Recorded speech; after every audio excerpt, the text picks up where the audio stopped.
Now, halfway through the SAP 505 World Championship, the event has certainly had its share of world-class drama.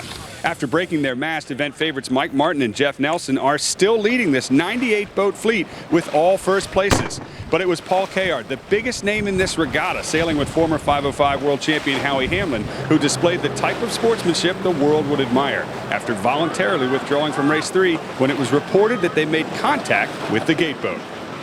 Realizing the intent and the spirit and everything, after we slept on it for a night, we kind of thought, well, we probably should just drop out because everybody else's perception of that rule is what it now says. Felt it was the right thing to do, so we just withdrew from the race and, go forward from there. With that, they've earned the respect of the entire fleet as we prepare to get back into the action with 2 more races scheduled today on the Berkeley Circle. And conditions in San Francisco are very unusual, not what we typically see. There's a northeasterly breeze which should die out as the southwesterly sea breeze builds, which means we could be starting out race 1 today in very light air.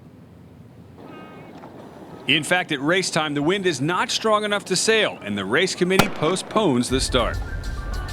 After an hour delay, we get underway with Australia's Peter Chappell as the rabbit at the start.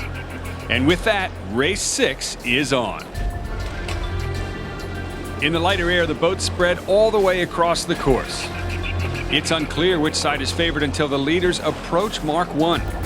Australia's Chris Nicholson and Casey Smith end up on top of the fleet from the left-hand side and round the windward mark ahead of Mike Holt and Carl Smit.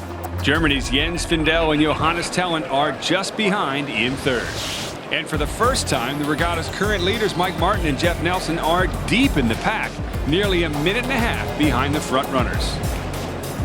Downwind, the fleet is also spread out across the course as the sailors look for the best wind. Superior speed has put Holt and Smit in front at the leeward gate, with Findel and Tellen now in 2nd as the fleet heads back upwind. At the top mark again, Seattle's Dalton Bergen and Fritz Lanzinger shoot into the lead, with Nicholson and Smith now in 2nd. Findel and Tellen have dropped to 3rd. With Bergen in front on the reaching legs, Holt and Smit are on the move and pass Nicholson and Smith to slide into 2nd. And the breeze is finally starting to build enough for the 505s to get onto a plane with spinnakers up. Back at the top mark for the last time, Bergen and Lanzinger are able to hold off the rest of the fleet to maintain first place right through to the finish and take their first win of the regatta. We'll take it.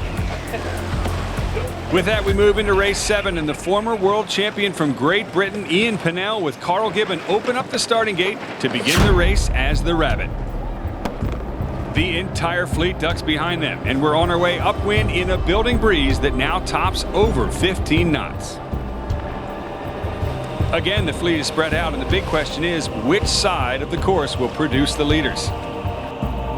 Approaching the top mark, it's the left side that pays off. And in 3rd, Tyler Moore with Jeff Ewenson set up on the starboard ley line. Mike Martin and Jeff Nelson cross in 2nd, and Malcolm Higgins with Nick Johnston tack at the mark in the lead. The rest of the fleet will have to take what they can get as they pile up around the mark. Downwind, the breeze softens for the front runners and fills in from behind as Higgins and Johnston hold off the fleet, and Germany's Klaas Lehmann and Leon Ohm have moved into 2nd. Heading back upwind, the boat split sides again. Former world champion Jan Sagerman and Lars Andreasen bang the right-hand corner, but it's Higgins and Johnson who remain unstoppable from the left, tacking around the top mark in front. With boats planing on the reach, Martin and Nelson gain 10 seconds on the leaders after the jibe mark. These reaching legs are certainly some of the most fun for the fleet as the 505s hit some of their top speeds of the day. With one last lap to go, Higgins and Johnson have gained some ground back and are now over 20 seconds ahead of Martin and Nelson. There's one more downwind run before the final upwind sprint.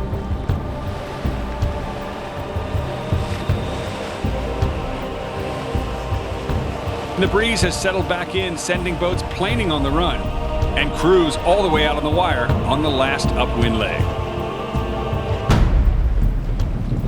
Heading into the finish, it's Higgins and Johnson from the left-hand side again who are still in control of this 98-boat fleet. And with that, they take the gun at the finish. Martin and Nelson will pocket 2nd, And Jens Findel and Johan Tellen have moved up into third. So after 2 more races, Mike Holt and Carl Smit lead the fleet again over Mike Martin and Jeff Nelson with 2 more days left to sail here in San Francisco.